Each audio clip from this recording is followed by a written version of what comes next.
Welcome to Confessions of a Parent Coach. I'm Coach, mother of four, and potty talker, Ann Kaplan. This is the podcast where I confess something from my own parenting and coaching life, teach a lesson around it, and answer your questions.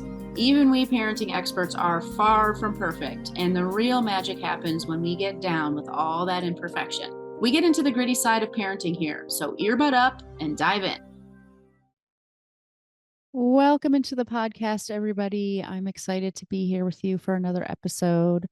And I'm going to actually structure today's episode a little bit differently than I normally do. Usually I start us off with a confession. I'm going to actually end us up with my confession because my confession will make no sense to you whatsoever until after I have talked about what we're going to talk about today. So, what we're going to talk about today is like, how does your personality get made? Like, what actually is your personality? Where does your personality come from? And obviously, as parents, I feel this question from parents all the time. Like, how much is nature? How much is nurture? I think we want to know that, right? What the best answer you could probably get from me is it's all nature. You had nothing to do with it. Whatever struggles your kids are dealing with, whatever, behaviors you're trying to, contend with, it's not your fault. It's all nature. But obviously we know that that's not true. But I get that question all of the time because, of course, as parents, we want to know, like, how much of this am I on the hook for?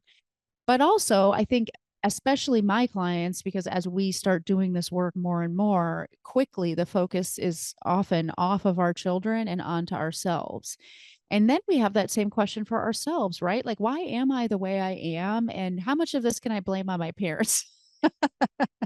No, I'm only partly joking on that. But yeah, there is a lot of like, well, and I especially because I go so deep with my clients and because we talk about such like really sort of highbrow concepts in parenting and stuff like that on the podcast, in my marketing, and in my work with my clients, you can imagine that I attract a lot of clients who have already started doing a lot of their own self work, doing a lot of introspection, maybe studying and working on some like self help concepts and stuff like that. So it also often happens to me where I meet somebody for the first time and I ask them, oh, it sounds like you are struggling, for example, with like losing your temper with your kid, or it sounds like you struggle a lot with like holding boundaries with your kiddo, or it's really hard for you to be consistent or whatever. you know where do you think that comes from, or what makes it hard for you to do those things? And oftentimes I'll get from my clients answers like, well, in my family when I was growing up, my parents were yelling all of the time, and so that's just what I learned about how to deal with the problem, is to lose your temper. Or when I was growing up, my mom was really really domineering and stuff, and so I learned to just people please, and from the beginning, so it's really hard for me to assert myself, right? And all of those things are true. That's all like kind of the nature side of why you are the way you are. And we, whether we like it or not, as parents, are creating a nurture side for our kids, right? The nurture side of how they're going to become who they are. But if you look more closely, um, there's more. Obviously, there's a nature piece. So, what do we mean even when we say nature? Like, okay, my personality is partly nature and partly nurture. Does that mean that I was born with a personality? Like I was born with like a building block of, oh, I'm a kind of a people pleaser person, or I'm a really aggressive person, or I'm really, dogmatic, or I'm really avoidant or whatever? And the answer to that is, yeah, actually, there's a huge part of who you are that has nothing to do with your parents. It has to do with, this is who you were. Like, you came half baked onto this planet, and these were the ingredients that were already there when you got here. And that's a part of the puzzle I think, usually is something that we get to later in our self work. Like, I think that what often happens in the sort of journey of somebody and in self discovery and self improvement is a big long chapter where we are just rehashing, making sense of, putting it in context, our story. Like, what happened to me once I got Earthside? Like, what was my childhood all about? How did my parents nail it? How did they hurt me? How did they help me? Why am I the way I am? And for a very long time, there's a lot of just storytelling and past exploration of our past. And for some people, that's as far as it goes. And that's fine, right? Everybody's going to do their own thing. But for a lot of people, after you've made peace with your past, after you've kind of maybe worked on some trauma healing, if that's necessary, once you've sort of put everything in its place and in that context, you're still left, but like, why did that, for example, why did that really mess me up? But my sister's fine.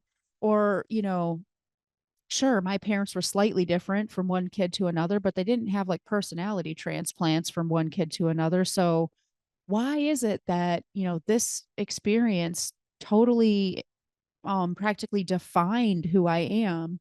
And the same experience that I know for sure my sibling had really just was like water off a duck's back. Why would that be? And we're left sort of like, oh, okay, so there's part of this that's on me. Not meaning it's my fault, but like it's just part of who I am.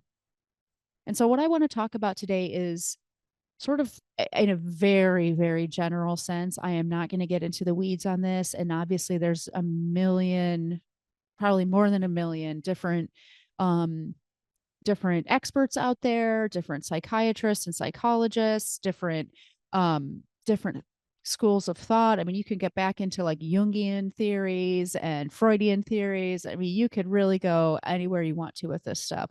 I am going to really boil this down to the tiniest nutshell from the largest oak that exists, and really talk about, what how does the personality form? Because your personality or your kid's personality is both. It is your nature, it is your nurture. It's the juxtaposition and the sort of coalescence of both of those things. So, as many of you already know, and you're probably gonna hear me talk about this more and more as time goes on. I currently, right now, am in the midst of getting yet more letters after my name. I'm never not getting a new certification, you guys. I just can't stop pursuing learning and classes and trainings. I just love it. And so what I'm currently pursuing is as an actual credential as a Enneagram practitioner. So the Enneagram is something I have studied much more casually and unofficially for the last maybe 15 years. But now I'm actually like, okay, I bring this to bear in my practice. I bring this to bear in my own personal life. It's time for me to actually make it official and learn some even more amazing skills and tools with the Enneagram that are going to help my clients and help me help my clients. And so what I'm going to be talking about today is the real global sort of big picture perspective on how the Enneagram looks at personality. And what's fascinating to me about it, among other things, is how well it fits using might be using its own Enneagram lingo and stuff like that, but it fits perfectly with so many other understandings of psychology and the personality construct and things like that. So that's what we're going to talk about today. Was that a long enough introduction? Holy cow. So through that lens of the Enneagram, and once again, I find this applicable to pretty much almost every, personality and psychology pursuit as well. Um, we are just sort of born with certain sensitivities or attunements or awarenesses of certain aspects of our lives. And then other parts of the world around us we're less attuned to, less aware of. Maybe we're more sort of oblivious to or whatever. And so even without the influence of our parents, there are people who are born into this world that just have a really strong sensitivity to the idea of doing the right thing. And other people who are born into this world with a really strong or unique sensitivity to joy and fun and lightheartedness. And other people who are born into this world with a unique sensitivity to success and achievement and getting from point A to point B and getting the gold star, right? And there's other people in this world who are born just right out the chute being super sensitive to connection and relationships with other people or the needs of other people. You see where I'm going with this. And other people who have a unique sensitivity to being, powerful and making a big impact on the world around them, right?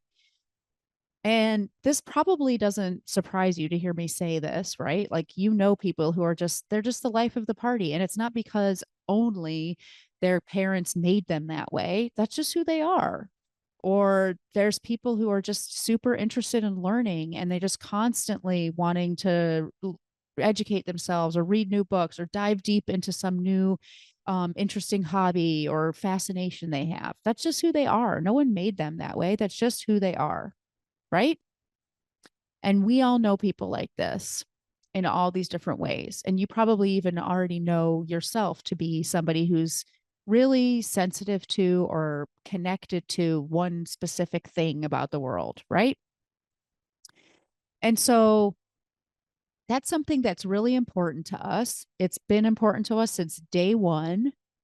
And it's also something that life makes challenging, right? Like, so that person who wants to just immerse themselves in studying and investigating something until they know everything about it, well, the reality of being on earth means that there's only so much that you can do. There's only so many hours in a day that you can study. There's might be a sense always that no matter how much you learn, there's still so much you don't know, right? And so there's this almost it's almost like when you come into the world, you have this unique, special attunement or connection to one aspect of the universe. And at the time that you're born or the time that you are young, your connection to that aspect of the universe, it's super pure. It it doesn't understand, because you're a child, the limitations of terrestrial life. It doesn't understand that even though you might love things to be orderly and neat and perfect, there's no possible way for things to actually be picture perfect all the time on this earth. We don't have that. We don't have that like awareness of, yeah, except not really, which is um part of what growing up is all about, right? It's about realizing and reconciling ourselves to the real world. But when we're babies, when we're toddlers, when we're tiny, we don't understand the real world. We just know our pure childlike connection to or desire for whatever that one special thing is. And as we grow, we have experiences where we lose connection with that purity. We lose connection with that thing in its pure form because, um, shit happens, right? Life is life. The world is the world. Shit's not fair. Shit's not perfect. Shit's not, indefinite. Shit's not infinite. The real world, it doesn't have that pure, delicious feeling of connection with that thing that we are uniquely attuned to. It has the sort of earthly version of that, which is a little lackluster, right? And that's painful for us. Your unique attunement to that aspect is part of your personality, and not being able to sort of realize fully the the deliciousness that you would experience from being connected to that in such a pure way is painful. We don't like it. It's uncomfortable. If your highest value on earth is being connected to people and relationships, because that's just who you are when you were born, and then you are experiencing like, well, but sometimes you don't feel super connected in relationships, and sometimes people are upset with you, and sometimes people have to go away from you, and there's distance between you and them. That reality is painful. If you're the kind of person who loves joy and fun and, the playfulness and childlike awesomeness of the world, it's going to be painful for you when there are times when things aren't fun, or you have to do things that you don't like to do, or nobody's happy and smiling, or, things are serious. That stuff is going to be painful to you because it's getting in the way of you feeling that pure delight in what is your North Star. So then here comes the ego to save the day. Our egos come in and say, okay, well, because my North Star, let's say, is connection with other people. Okay, cool. So I'm going to come up with all of these strategies that are going to help me get closer to that connection. I'm never going to experience it in that pure, unadulterated way, untainted way that I did when I was a newborn baby and I didn't know what I didn't know and the world was just pure and perfect. But I'm going to make all of these strategies that will allow me to experience it as get as close to that as I can. And that's when we start creating all of our egoic structures. This is the personality. The whole personality becomes structured on I am super, super in love with this one aspect of the world. I've lost connection to that one aspect of the world. And now I'm going to construct my entire self around how do I regain that connection. That in a nutshell is in one sentence is how the personality gets made. And that's what your personality is. But the problem is that because we're constructing all these habits, so like in the example of this connection person, the person whose North Star is connection to other people. So the ego is going to say, okay, I'm gonna come up with all the strategies I can. I'm going to create myself. I'm going to create a self, a lowercase s self. I'm going to create a self that has all of these strategies and behaviors that gets me as close to that connection as possible. So what am I going to do? Maybe I'm going to be a people pleaser. I'm going to get really, really good at predicting and surmising what the people around me need and giving it to them before they even ask for it so that I become like really, really special and indispensable to them and they rely on me and I get to be sort of like the hero in their life. And that's going to keep these people in my life and it's going to keep us connected to each other. Great strategy, right? Or maybe what I'm going to do to maintain connection is you know, I'm going to just forget my own needs. I'm going to, whatever I want to do or whatever, I'm just going to kind of learn how to totally lose connection with that and not honor that at all. Not just not honor it, but not even know what it is. And that way I'll stay connected with everybody because all I'll be doing is kind of going with the flow and doing whatever they want. And I'll never feel sad because I don't even have needs anymore. And I'm get to have my connection with those people. That's my strategy. Here I am. This is my personality, right? Obviously, I'm oversimplifying, of course. There are lots of different strategies we come up with, and there's lots of sort of like sub desires that we create that are all in service of that big North Star and all of that stuff. Our personalities are very, very complex. The self that we create is very, very complex. I'm being simplistic here to illustrate a point. But you can see how in this example, of that people pleasing person whose North Star is connection, how their entire personality has been created around this one thing that is their most special, precious thing that they are super sensitive to and super attuned to in the universe and feel like they can't regain the connection that they have lost with it. And that is your entire personality. Now the plot thickens. Because unfortunately, what we're doing with our personalities is instead of actually creating that beautiful, pure experience that we are missing and trying to recreate or regain for ourselves, we're sort of making the fool's gold facsimile of that thing. So, for example, if your highest value is connection. I'm just going to stick with the same example, right? The same person. Your highest value is connection. That's the thing that you are super uniquely attuned to. It's your unique sensitivity that you had when you came Earthside. And then you create this whole structure that's about forgetting yourself and putting your needs on hold and preempting everybody else's needs and being super attuned to everyone around you and being this like amazing hero to them. And that's a structure you've created. That gives you sort of like this facsimile of closeness. But is it real closeness? Like if you don't have any boundaries or have any of your needs met in a relationship with someone, is that really a close relationship? Is reciprocity and mutual attunement part of true closeness? And if you don't allow yourself to advocate for yourself and set boundaries, and you see where I'm going with this, the the closest you can ever get to true closeness in a relationship, that true connection that's your North Star, is always going to be sort of this lackluster copy that's not the real deal. Or sometimes when I talk to clients about this who have like a religious background or something, I talk about the story of like the golden calf, like when all of the Israelites, instead of looking at the tablets that Moses brought down from Mount Sinai, instead constructed this golden calf and decided that was going to be their God. And they're all worshiping it and everything. And the more that they do, the further they get away from this actual divine connection that they're looking for, right? Obviously, you do not need to use Judeo-Christian symbology to understand this idea, but that's a really great sort of allegory for what we're talking about here.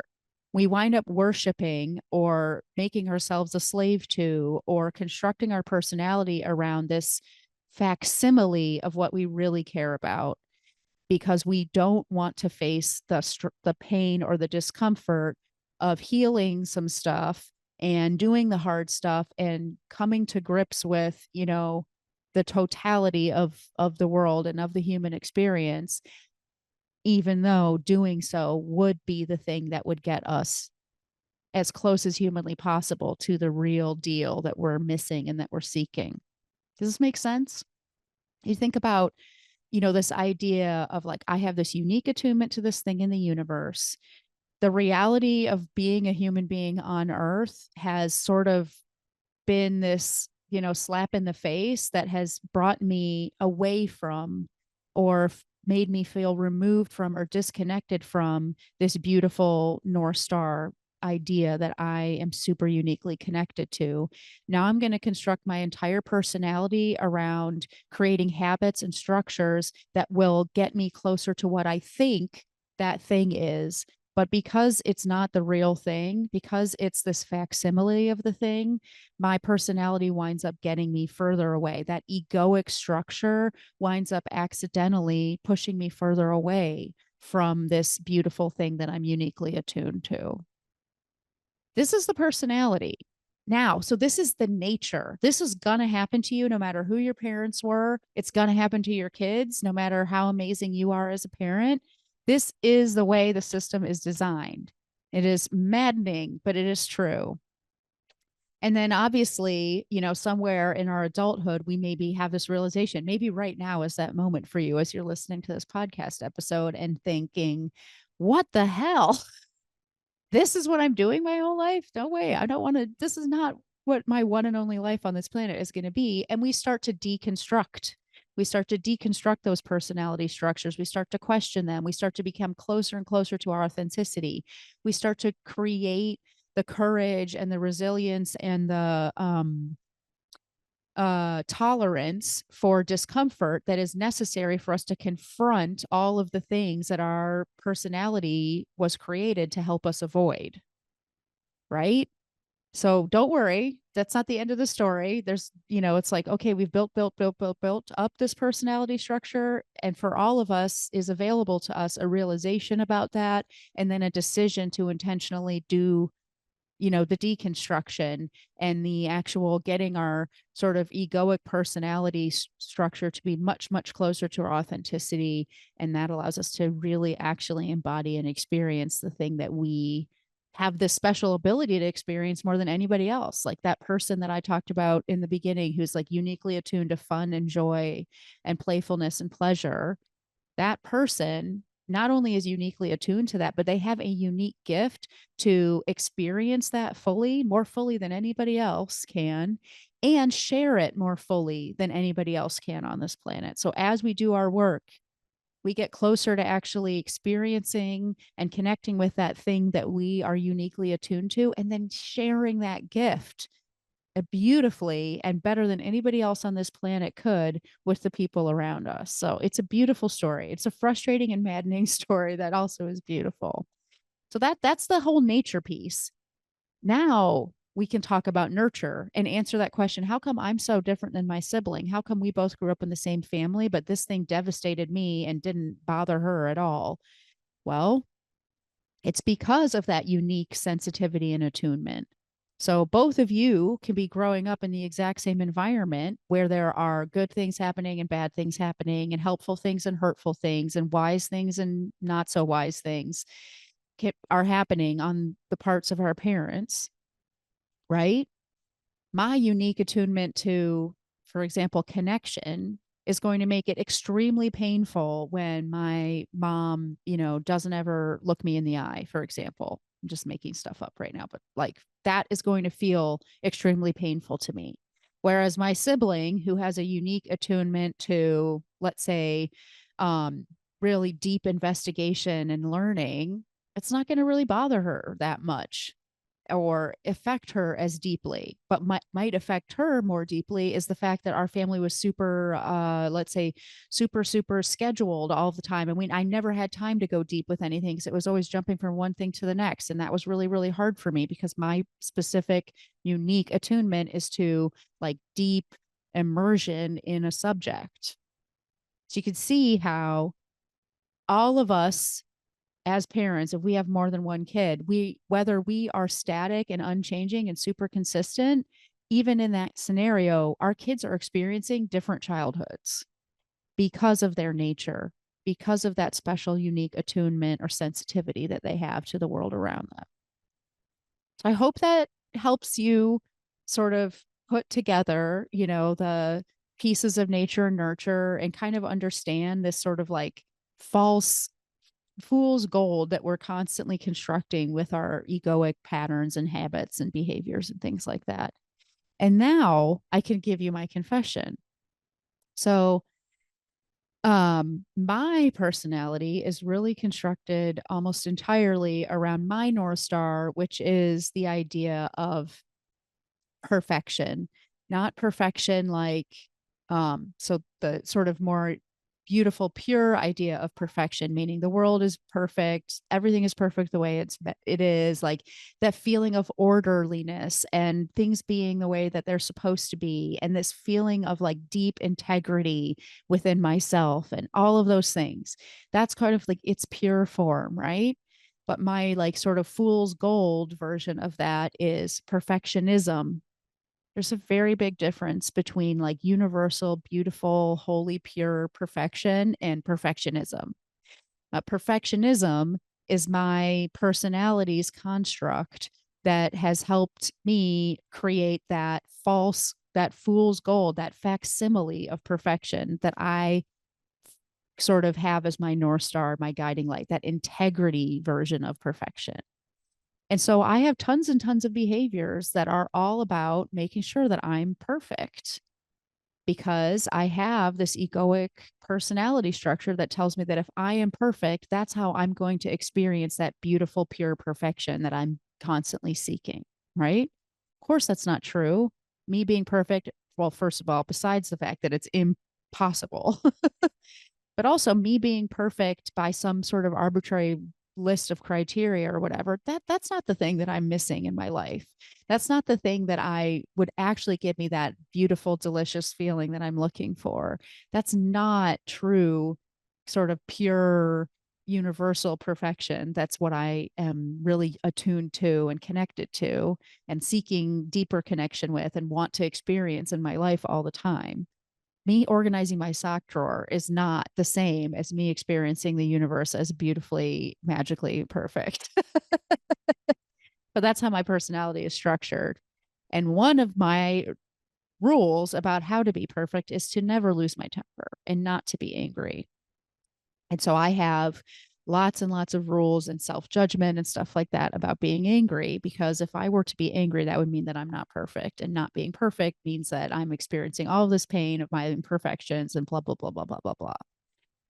So recently, we had a situation in our family where my sister and the rest of my family had decided that they were going to get a kayak for our house up here at the lake. I'm up in the lake in Michigan.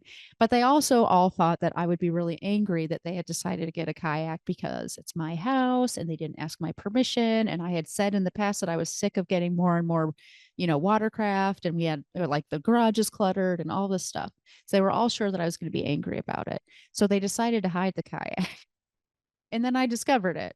And the thing that made me feel so much pain in that experience with my family was not the fact that they, got this kayak or did this thing that I maybe didn't want them to do, although actually I really don't care. The thing that made that experience extremely painful to me, and I'm talking like crying for days and, just like really raking myself over the coals, was the fact that those guys perceived me as someone who was angry, and so angry that they should hide things from me. And I felt so dysregulated by the idea that I was that far away from perfect, that not only did everybody know it, but I was so far from perfect that I was actually bad and scary. And it made me so dysregulated that it took my sister repeating to me over and over and over again in a phone call several days later, after I had like managed to come back down to earth, repeating over and over again to me that like we were hiding this thing from you because we knew we had done something wrong, and you would have every right to be angry about it because you had asked us not to get more stuff, more water stuff for the house. And it's not because you're scary. It's not because you're a bad person. It's not because you're, a monster or something. It's because we knew that we had done something, that wasn't cool, and we were trying to avoid it. And I literally couldn't wrap my head around that. It took like an hour-long phone conversation of her repeating that over and over again before I was able to say, oh, right. Like, and then to even see even further, like, I get why this was so upsetting to me. It's because anger is one of those things that I have told myself is I am not allowed to feel, because if I were to feel it, I wouldn't be perfect. And I have to be perfect because I'm uniquely attuned to perfection and integrity. And so if I don't do all of these things that my personality has created me to do, then I'm further and further away from this beautiful perfection that I want to experience, and this beautiful, like, sort of harmonious integrity that I want to feel in my body. All of that stuff is false. That's not true. I don't need to be perfect in order to experience that, harmony and beauty and magic of the world. I don't. But I have an entire personality that has been built up over 44 years that says the opposite. And so this is why doing this work is important. And I hope you can see so many parallels and useful tips in here for your parenting. First of all, what drives you bonkers and leads you astray with your child? I promise you it's because there's some sort of personality construct going on inside of you that has led you to be extremely sensitive and extremely reactive to this one thing. And this is one of the hugest things that I do with my clients is work on that hidden, mysterious, confusing something that is the trigger point, the flash point that that that the challenges in our relationships with our kids come from. To me, that's probably the number one thing, lesson that can be taken from these ideas when it comes to our parenting, is how important our own personal work truly is in parenting. And then, of course, to help understand what's going on with your children. If you're the one who's like begging me to tell you that it's all nature because you want to let yourself off the hook, well, it's not all nature, but it's a lot nature. And all of these patterns and things that we see our kids coming up with, these unhelpful, maybe even self-sabotaging behaviors and strategies that they're coming up with, that's just how it works. That doesn't mean that you don't have a responsibility to do your work and do your best and show up the way that your kid needs you to do, and all the stuff that we talk about on the podcast. But I hope it also can infuse you with a little bit of acceptance that, like, this messy, like, built up of nonsense and then deconstruction of nonsense is the human condition. Your kid is a human being. Your kid is going to do it too. And it's not because you're failing them. And I mean, on and on and on and on. There's so many connections and lessons and stuff that we can take from these psychological concepts and understandings that apply to parenting in a myriad of ways. So I hope that's helpful for you. I know we went deep, we went heady today. We talked about concepts and psychology, but I think it's fascinating and it's my podcast, so I get to do it. But in all seriousness, I hope it was helpful. I hope it really sparked some aha moments for you. And I would love to hear your thoughts about this, your feedback on it, pushback on it, resistance to it, any of that stuff. I'm here for it.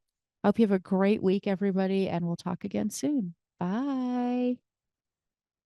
The episode is over, but there's more waiting for you. You can grab my free workbook, Getting Kids to Listen the First Time, that walks you through the fundamental principles I teach all of my clients and applies them to this very universal parenting challenge. So if you're sick of repeating yourself all day long or just want to learn more about my style, you'll definitely want to go to bit.ly/kidswholisten. And if you're ready to work with me, let's meet. Set up a free call at bit.ly/Kaplan call, and let's create an action plan that gets you exactly where you want to go. And of course, links to all this goodness are in the show notes. Thanks for joining, and I'll see you next time.